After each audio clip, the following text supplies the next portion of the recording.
இல்ல சீமானுடைய கருத்துக்களை 100% ஏத்துக்க முடியாது. மது ஒழிப்பு மாநாடு நடத்துறேன்னு சொல்லும்போது நான் உண்மையிலே சந்தோஷப்பட்டேன். ஏன்னு சொன்னா திமுக கூட்டணியில் இருந்துட்டு மது ஒழிப்பு மாநாடு நடத்துது. ஏன்னா ஒரு அரசியல் கட்சி கூட்டணி தேர்தல் நேரத்தில் கூட்டணி வைக்கிறோம். இருந்தாலும் அந்த காலம் முழுக்க அந்த கூட்டணி அந்த ஆட்சியாளர் செய்யக்கூடிய மக்கள் விரோத செயல்பாடுகளுக்கு துணையா நிற்கிறாங்கல்ல, இது அயோக்கியத்தனம் இல்லையான்னு தான் நம்ம பொது வெளியில பேசி. பட் இன்னைக்கு திடீர்னு போய் முதல்வரை சந்திச்சுட்டு அந்த மாநாட்டில் திமுகவும் கலந்துக்கும்னு சொல்றாரு பார்த்தீங்க. இதை விட ஒரு கேவலம் வேற எதுவுமே இல்லை. திமுக எப்போ எதிர்கட்சி இருக்கோ அப்போல்லாம் மக்களுக்கு ஆதரவாக செயல்படுவோம். எப்போ ஆளுங்கட்சியாக மாறுதோ முடிஞ்ச அளவுக்கு மக்களுக்கு விரோதமான அத்தனை திட்டங்களும் அத்தனை செயல்முறைகளையும் நடைமுறைப்படுத்தும். அதான் திமுக. உதயநிதி ஸ்டாலினை முதல்வர் ஆக்குறாங்கன்னு சொன்னால் நம்ம அது ஒரு விவாதமாக கொண்டு போகலாம். துணை முதல்வர் என்பது ஒரு காம்ப்ரமைஸ் போஸ்டிங். இல்லைன்னு சொன்னால் இன்னொன்னு சொல்லுவாங்க, மறுபடியும் ஒரு தேர்தலை இந்திய நாடு சந்திக்கிறது திமுக விரும்பல. குறையும் 50,000 1 லட்சம் கோடி செலவு பண்றது திமுக விரும்பல. அதனால தேர்தலை தவிர்ப்பதற்காக நாங்கள் ஆதரிக்கிறோம்னு சொல்லுவாங்க. குக்கு செய்திகள் நேயர்களுக்கு வணக்கம். இன்று நம்மோது இணையும் சிறப்பு விருந்தினர் இந்திய தேசிய லீக் கட்சி நிறுவன தலைவர் திரு தடா ரஹீம் அவர்கள். வணக்கம் சார். வாங்க சார். சீமான் அவர்கள் சமீபத்தில் சொன்ன ஒரு கருத்து மிகவும் சர்ச்சையை உண்டாக்கியிருக்கு. சீட்டுக்காக மண்டிட்டு ஜெயிப்பதை விட தனியாக நின்று தோற்பதே மேல் அப்படின்னு சொல்லிட்டு ஒரு கருத்தை முன் வச்சிருக்காரு. அது குறிப்பிட்டு திருமாவளவன் அவர்களை தான் தாக்கியிருக்காரு அப்படின்னு சொல்லிட்டு பொதுமக்கள் பலரும் பேசிட்டு வராங்க. இது உண்மையா சார்? இல்லை, அவர் சொல்லி இருக்கிறது உண்மைதான். பட் அதுக்காக திருமாவளவன் தான் அவர் சொன்னார்ன்றது நம்ம சொல்ல முடியாது. ஏன்னு சொன்னால் பொதுவாக அவர் சொல்லியிருக்கான். ஏன்னா அப்படிதான் இன்னைக்கு இருக்கு. இன்னைக்கு இஸ்லாமிய சமூகமே எடுத்துங்க, ஒரு எம்பி சீட்டுக்காக ஒட்டுமொத்த இஸ்லாமியருடைய வாக்குகளை திமுக கூட்டணி கொடுத்தாங்களா இல்லையா? ஒரே ஒரு சீட்டுக்காக. அப்போ ஒருத்தன் வாழணுன்றதுக்காக ஒட்டுமொத்த சமுதாயமாக அவனுக்கு சரி, இவன் ஒரு எம்பி சீட்டு ஜெயிச்சான், இவன் ஒட்டுமொத்த சமூகத்துண்டு பிரதிநிதியா? இவன் இல்லையே. அவன் ஏதோ அவலை பண்ணிக்கிட்டு கோடிக்கணக்கில் சம்பாதிச்சுட்டு உல்லாசமாக வாழக்கூடிய ஒரு நபர். அவன் ஜெயிச்சா சமூகத்துக்கு என்ன நன்மைன்ற நான் சார், அது உங்க மேலே தப்பு இருக்குல்ல சார்? என்ன உங்க சமூகத்துக்கு ஒரு ஆள் நிக்கிறாருன்னு சொல்லிட்டு அவர் கூட சேர்ந்து அதான் சொல்றேன். என்ன பண்றது, எல்லாமே என்ன மாதிரி தெளிவா இல்லையே. எல்லாரும் என்னன்னா ஒரு சீட்டு கொடுத்தா ஒரு சீட்டு கொடுத்துட்டா ஒட்டுமொத்த 49 தொகுதிகளையும் இவங்களுக்கு திமுகவுக்கு ஆதரவா ஓட்டு போட்டாங்க, வாக்குகளும். அதான் சொல்றேன். அந்த அடிப்படையில் அவர் என்ன சொல்றாரு, ஒரு சீட்டுக்காக நீங்க அடமானம் வச்சுட்டு ஒட்டுமொத்தமா ஓட்டு போறீங்களே நியாயமான்றாரு. அதனால அது திருமாவளவனுக்கு தான் சொன்னாருன்றது என்ன எப்படி நம்ம எடுத்துக்க முடியும்? அது எல்லாரையும் ஒரு முஸ்லீம் அமைப்பு கூட சொல்லியிருக்கலாம். அப்ப அந்த சொல்ற கருத்தை ஏத்துக்கிறீங்களா நீங்க? யார் சொல்றது? சீமான் சொல்றது. இல்ல, சீமானுடைய கருத்துக்களை 100% ஏத்துக்க முடியாது. நிறைய கருத்துக்களை ஏத்துக்கிறேன் நான். சீமானுடைய இன்றைய சூழல்ல சீமானுடைய கருத்துக்களை நிறைய கருத்துக்களை நம்ம ஏத்துக்கிட்டு இருக்கோம். நம்ம இல்லைன்னு சொல்லல. இந்த கருத்துக்கு பதில் வர மாட்டேங்குது. இந்த கருத்தை ஏத்துக்கிறேன். ஆனா இது திருமாவளவனுக்கு தான் சொன்னாருன்னு சொல்லாதீங்க.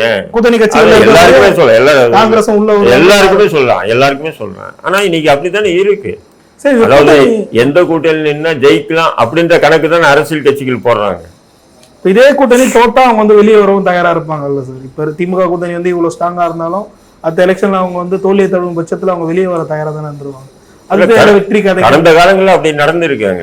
இப்ப மக்கள் நல கூட்டணி எதுக்காக ஆரம்பிச்சாங்க? திமுக கூட்டணியில இருந்தா நமக்கு சீட்டும் கொடுக்க மாட்டாங்க, அவன் நம்ம தோக்கவும் செய்வோம், கொடுத்த சீட்டுக்கு ஜெயிக்க முடியாது தோக்கதான் செய்வோம், அப்புறம் நம்ம தனியா களமாடுவோம்னு சொல்லி தான் களமாடினாங்க மக்கள் நல கூட்டணி. அது ஒரு புறம் இருக்கு சார். இப்ப கூட்டணிக்குள்ள இருக்க திருமாவளவன் சமீபத்திய நடவடிக்கை எல்லாமே திமுக எதிராகவே இருக்கே சார். முதல்ல மது ஒழிப்பு மாநாடுனாரு, அப்புறம் ஆட்சி அதிகாரத்துல பங்கு வேண்டும்னாரு. இன்னைக்கு சமீபத்தில் பேசுறது ஏன் நாளா முதல்ல ஆகக்கூடாதுன்ற மாதிரி ஒரு சர்ச்சை கலப்பு விதமா பேசியிருக்காரு. எதன் அடிப்படையில் சார் இப்படி பேசுறேன்? ஏதோ கருத்தில் கொண்டு அவர் பேசல. அவங்க பேசுறது பாத்தீங்கன்னா கடந்த இது பேசுனது மது ஒழிப்பு மாநாடு நடத்துறேன்னு சொல்லும்போது நான் உண்மையிலே சந்தோஷப்பட்டேன். ஏன்னு சொன்னா திமுக கூட்டணியில் இருந்துட்டு மது ஒழிப்பு மாநாடு நடத்துது. ஏன்னா ஒரு அரசியல் கட்சி கூட்டணி தேர்தல் நேரத்தில் கூட்டணி வைக்கிறோம். இருந்தாலும் அந்த காலம் முழுக்க அந்த கூட்டணி அந்த ஆட்சியாளர் செய்யக்கூடிய மக்கள் விரோத செயல்பாடுகளுக்கு துணையா நிக்கிறாங்கல்ல, இது அயோக்கியத்தனம் இல்லையான்னு தான் நம்ம பொது வெளியில சொன்னீங்க. பொது வெளியா பேசிட்டு இருந்தோம், ஆதரிக்கிறேன்னு சொன்னீங்க. ஆனா இப்போ ஸ்டாலின் அவரை சந்திச்ச பிறகு அது மது கொஞ்சம் கொஞ்சமா குறைக்கும், அதுக்கு கோரிக்கை. அதான் சொல்ல வரேன். அப்போ திருமாவளவன் முதல்ல சொல்லும்போது வரவேற்போம். திருமாவளவன் அண்ணன் வந்து எடுத்திருக்கிற முடிவு சரியான முடிவுன்னு சொல்லி நம்மளை வெல்கம் பண்ணியிருக்கோம். பட் இன்னைக்கு திடீர்னு போய் முதல்வரை சந்திச்சுட்டு அந்த மாநாட்டில் திமுகவும் கலந்துக்கும்னு சொல்கிறாரு பார்த்தீங்க. இதை விட ஒரு கேவலம் வேறு எதுவுமே இல்லை. அந்த மாநாட்டில் திமுக கலந்துட்டு என்ன பண்ண போகுது நான் கேட்குறேன். முதல்வர் இந்த மது ஒழிப்பு விஷயத்துல வந்து மதுக்கடை மூடுற விஷயத்துல முதல்வர் சரியான முறையில் நடக்கலைன்னு சொல்லி முதல்வருக்கு எதிராக விடுதலை சிறுத்தை தீர்மானம் நிறைவேற்ற போதா, அந்த தீர்மானத்துக்கு அதுல கலந்துகிட்ட திமுகவினுடைய உறுப்பினர்கள் கையெழுத்து போடுவாங்களா, இப்படியெல்லாம் கேள்வி வருதா இல்லையா? வருது சார். ஆனா முதல்வர் அவர்களும் வந்து இதை ஒழிக்கிறதுல இன்ட்ரெஸ்டா இருக்காருன்னு சொல்றாரு திருமாவளவன். நிதி நெருக்கடி அதனால ஒழிக்க முடியல. நான் சொல்றேன், இப்ப முதல்வரே தயாரா இருக்காருன்னு சொன்னா அப்ப இதை ஒழிக்கிறதுக்கு யாரு எதிர்ப்பு தெரிவிக்கிறா? நிதி எதிர்கட்சியா? இல்ல சார், நிதி நெருக்கடியை கை காட்டுறாங்க சார். 50,000 கோடி அதுல இருந்து வருது அப்படின்னு சொல்லிட்டு ஒரு விஷயத்த கை காட்டுறாங்கல்ல. விபச்சார விடுதி நடத்தினா கூட இதோட அதிகமான வருமான வரி வருமானம் அதிகமாகும் அப்படின்றதுக்காக அரசே விபச்சாரம் நடத்துமா நான் கேட்கிறேன். இல்ல அரசுமயமாக்க வந்து அதிமுக அப்படின்னு ஒரு கருத்தையும் மதை மாற்றாங்க. நானே சொல்றேன், அதாவது அரசு நடத்துறதுக்கு காசு வேணும், அதுக்காக வந்து நாங்கள் போதை வசதியை ஊக்குவிக்கிறேன்னு சொன்னால் அதோட போதைக்கு மது கடைகளை மூடிட்டு போதை பொருளை விற்பனையே பண்ணட்டும் திமுக. இன்னும் அதிகமான தாய்லாந்துல இருக்கிற மாதிரி. ஆமா, ஏத்துப்பாங்களா சார்? ரெடியா தானே சார் இருப்பாங்க. ஏத்துக்க மாட்டாங்கன்னு தெரியல. அப்ப இதை மட்டும் எப்படி ஏத்துக்க முடியும்? இதை ஒழிக்கிறேன்னு சொல்லி தான் நீங்க ஆட்சிக்கு வந்தீங்க.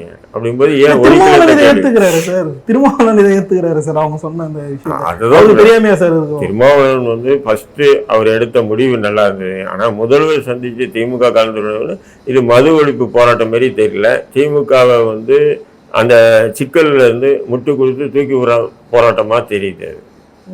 மது ஒழிக்கிறதுக்காக ஒரு போராட்டம் இருந்தால் திமுகவும் கூப்பிட்டு இருக்க மாட்டானேன்ற நான். பிசிகேவினர் வந்து இதை எப்படி சார் அணுகுவாங்க? தலைவரோட இந்த முன்னுக்கு பின் முரணான பேச்சு. அவங்களுக்கு பொறுப்பு.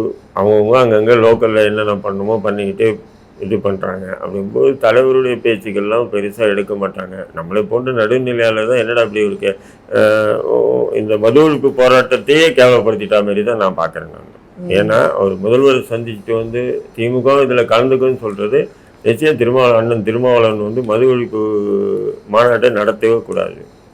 நடத்தினாருன்னு சொன்னால் அதை விட மது ஒழிப்புக்கு போராட்டத்துக்கு கிடைச்ச மிகப்பெரிய அவமானமாக பார்க்கணும். இல்லை இதுல திமுக கலந்துக்கிட்டா அவங்களுக்கும் அது ஒரு எப்படிங்க கலந்து முடியும்? ஆளுங்கட்சியா இருக்குங்க.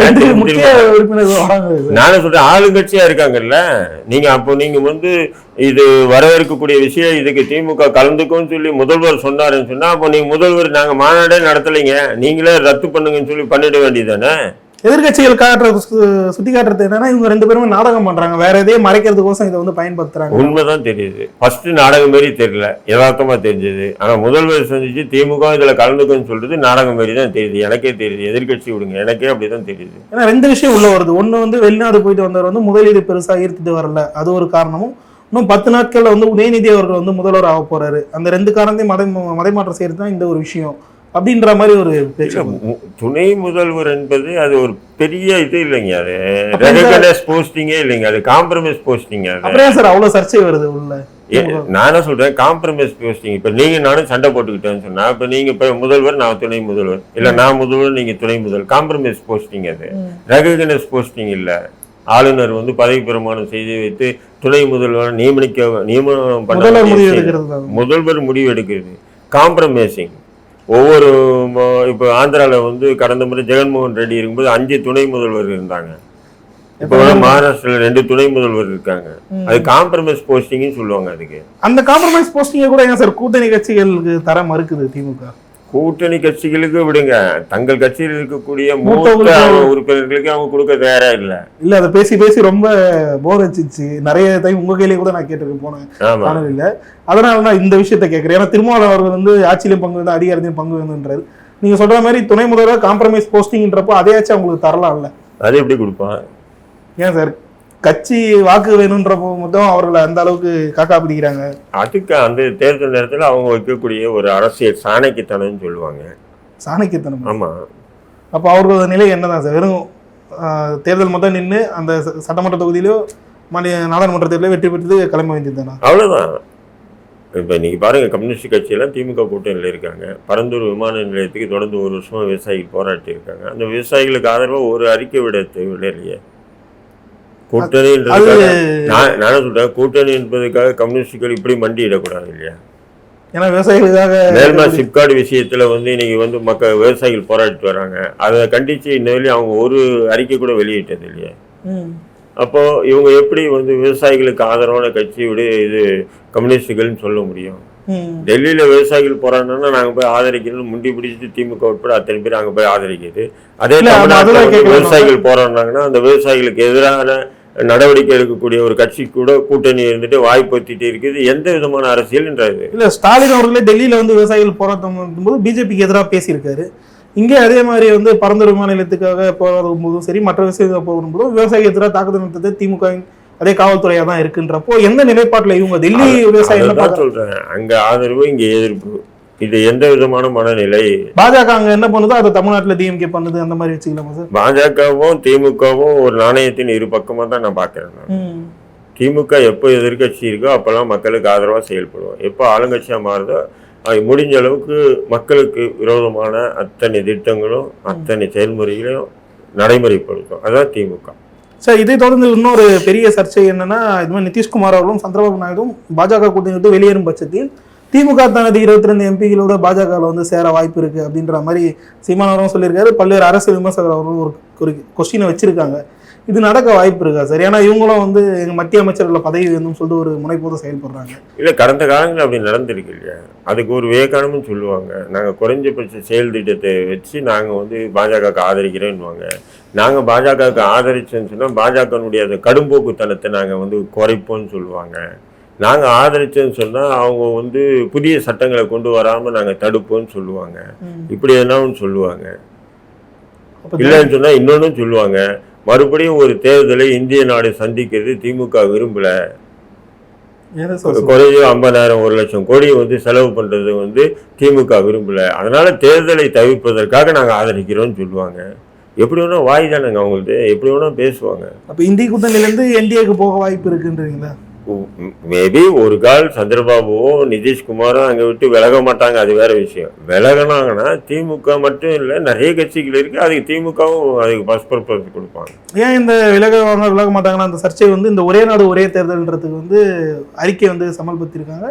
அந்த குளிர்கால கூட்டத்தொடர்லேயே விதத்தில் சமர்ப்பிக்க போறதா ஒரு விஷயம் வருது. அப்போ அந்த ஒரே நாடு ஒரே தேர்தல்ன்றப்போ கூட்டணி கட்சிகள் பாஜக விட்டு விலக வாய்ப்பு இருக்குல்ல? இல்லை, ஒரே நாடுன்னா இப்போ நிறைய நாடா இருக்கா? இந்தியான்றது ஒரு நாடு தானே இருக்கு. யுனைடெட் ஆஃப் ஸ்டேட் தானே சார் இங்கே? யுனைடெட் ஆஃப் ஸ்டேட்ஸ் தானே சார் இங்கே? ஒரே நாடு இல்லைல்ல சார்? அதான் இப்போ அதே தானே, ஒரு நாடா தானே இருக்கு, ஒரு பிரதமர் தானே இருக்காரு, ஒரு உச்ச நீதிமன்றம் தானே இருக்கு, ஒரு ஜனாதிபதி தானே இருக்காரு.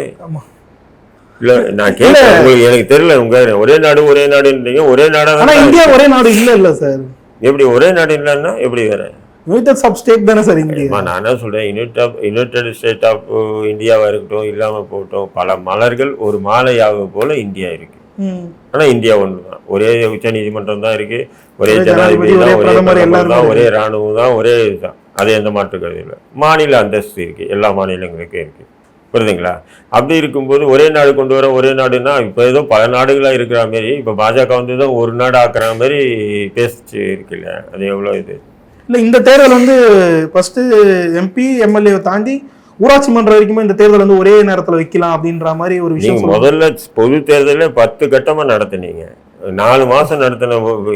இந்திய சுதந்திரத்தில் 4 மாதம் தேர்தல் நடத்துனது யாருடைய இதுவும் இல்லை. ஆனால் உங்கள் ஆட்சியில் தான் 4 மாதம் தொடர்ந்து தேர்தல் நடந்தது. எதுக்குன்னு சொன்னால் பிரதமர் தொடர்ந்து பிரச்சாரம் பண்ணுறதுக்கு வசதியாக தேர்தல் ஆணையம் அப்படி ஒரு அட்டவணையை வெளியிட்டது. இதே ஒரு கேவலம் இல்லையா? அப்படி ஒரே நாள் நான் சொல்கிறேன், ஒரே நாடு ஒரே தேர்தல் போது ஒரே நாள் தேர்தல்னு வைக்க முடியுமா உங்களால்? ஒரே நாள் ஒட்டுமொத்த இந்தியா முழுக்க தேர்தல் வைக்க முடியுமா? கேள்வி எதான் சார் செய்யுது. ஆனா அவர்கள் இதை கொண்டு வரத்துல ரொம்ப முனைப்பா இருக்காங்க. எப்படின்னு சொன்னா, இல்ல இது எதன் காரணமா சார் இந்த தேர்தல் இப்படி அமல்படுத்தணும்ன்றது மாநிலத்தின் உரிமையை பறிக்கிறதுக்கான ஒரு நிகழ்வுன்னு சொல்றாங்க. அது எதுவானா இருந்துட்டு போட்டோம், ஆனா அது நடைமுறை சாத்தியம் இல்லைன்றது தான் உண்மை. நடைமுறை சாத்தியம். பாஜக இவ்வளவு ஆர்வம் காட்டுதுன்னு ஒரு கேள்வி வருது இல்ல? ஏங்க, வக்பு திருத்த சட்டம் கொண்டு வரதுல எப்படி ஆர்வம் காட்டுச்சு? பாபர் மசூதியை இடத்த நீதித்துறை மூலியமா அபகரிச்சது எப்படி ஆர்வம் காட்டுச்சு? முத்தலாக் தடை சட்டத்துக்கு எப்படி ஆர்வம் காட்டுச்சு? 370 எப்படி கொண்டு வர எப்படி ஆர்வம் காட்டுச்சு? சிஏ கொண்டு வர்றது எப்படி? அதே மாதிரி தான் இதை பார்க்கணும் நீங்க. இப்போ இந்த கிரிமினல் லாவை வந்து 3 சட்டத்திட்டத்தை எப்படி கொண்டு வந்து இப்போ அதே மாதிரி தான் எதையும் பார்க்கணும். அவங்களுக்கு என்னன்னு சொன்னால் புதுசாக ஒவ்வொரு நேரத்திலையும் கொண்டு வரணும். ஆனால் கலைஞர் அவர்களே முன்னொரு காலத்தில் இந்த ஒரே நாடு ஒரே தேர்தல் ஆதரிச்சு ஒரு புக்கில் எழுதியிருக்காரு. யாரு? கலைஞர் அவர்களே. இல்லை, நான் அது பார்க்கலாமா? நான் புக்கில் எழுதியிருந்ததா பல்வேறு சர்ச்சைகள் வந்தது. ஆனால் அது வந்து ஒரே அதான் நீங்கள் சொன்னால் எம்பி எம்எல்ஏ எலெக்ஷனுக்கு ஓகே, பட் உள்ளாட்சி தேர்தல் வரைக்கும் இது வருதுன்றப்போ அது வந்து ரொம்ப சிக்கலாக அமையுதுன்னு சாத்தியமே இல்லைம்மா. ஒரே நாளில் வைக்க முடியுமா உங்களால்? இப்போ கடந்த தேர்தல் நீங்கள் இங்கே வந்து தமிழர்னு பேசிட்டு பீகாரில் போய் தமிழர் பேர் அவமானம்ன்ற மாதிரிலாம் பேசியிருந்தாரு. அதான் சொல்கிறேன், இந்த முறை நீங்கள் தேர்தலே பார்த்தீங்கன்னா 3 மாதத்துக்கு மேலே நடந்தது. அப்போ இது போன்ற ஒரு அவமானம் வேண்டாம். அது என்னன்னா, பிரதமர் பிரச்சாரம் பண்றதுக்கு வசதியா தேர்தல் ஆணையம் வந்து என்ன பண்ணுச்சு, அது சார்பா செயல்படுவாங்களா சார்? தேர்தல் ஆணையம் ஒரு சார்பா ஆளுங்க பண்ணுச்சு இல்லை? அப்படித்தான் நடந்தது. தொடர்ந்து முஸ்லீம்களுக்கு எதிராக இந்துக்களுடைய மாங்கல்யத்தெல்லாம் பிடிங்க முஸ்லீம்களுக்கு கொடுப்பாங்கன்னு சொல்லி ஒரு கான்ட்ரவர்சி ஸ்பீச்சு கூட ஒரு தேர்தல் ஆணையம் கண்டிக்கல இல்லை. இந்த மாதிரி பேச்சு வந்து வேற வேட்பாளர் யாருன்னா பேசியிருந்தாங்கன்னா அவன் தேர்தலுடைய வேட்புமனையே ரத்தாயிருக்கும். ஒரு பிரதமரே பேசினார் இல்லை. தெலுங்கானாவில் போய் 4% முஸ்லீம் கொடுத்துருக்க இடஒதுக்கீடு நாங்கள் பிடுங்கி இந்துக்களுக்கு கொடுப்போம், அவங்களுக்கு முஸ்லீம்களுக்கு நாங்கள் இடஒதுக்கீடு கொடுக்க மாட்டோம்னு சொல்லி உள்துறை அமைச்சர் பேசினார் இல்லை. தேர்தல் ஆணையம் கை கட்டி வாய்ப்பத்தி காது மூடிட்டு தானே இருக்கு. இது ஒரு புறம் போயிட்டு இருக்கு. இன்னொரு முன்னாடி இந்த காணொலியும் முன்னாடி பேசுறது தான் தாமா அன்பரசன் என்ன சொல்லியிருக்காருன்னா, இன்னும் 10 நாட்களில் வந்து உதயநிதி அவர்கள் வந்து துணை முதல்வர் ஆக்கப்படலாம் அப்படின்னு சொல்லிட்டு ஒரு விஷயம் போயிட்டுருக்கோம். அதே மாதிரி அந்த டிஎம்கேல இருக்கக்கூடிய அந்த சீனியர் விசஸ் ஜூனியர் ஃபைட்டு தாண்டியும் சீனியர் நிறைய பேர் வந்து உதயநிதிக்கு வந்து கூட நிற்கிறாங்க. உதயநிதி துணை முதல்வர் ஆக்குறது நம்ம ஆச்சரியமாவோ அதிசயமாவோ அதை நம்ம வந்து பார்க்க முடியாது. உதயநிதி ஸ்டாலினை முதல்வர் ஆக்குறாங்கன்னு சொன்னா நம்ம அதை ஒரு விவாதமா கொண்டு போகலாம். துணை முதல்வர் என்பது ஒரு காம்ப்ரமைஸ் போஸ்டிங்.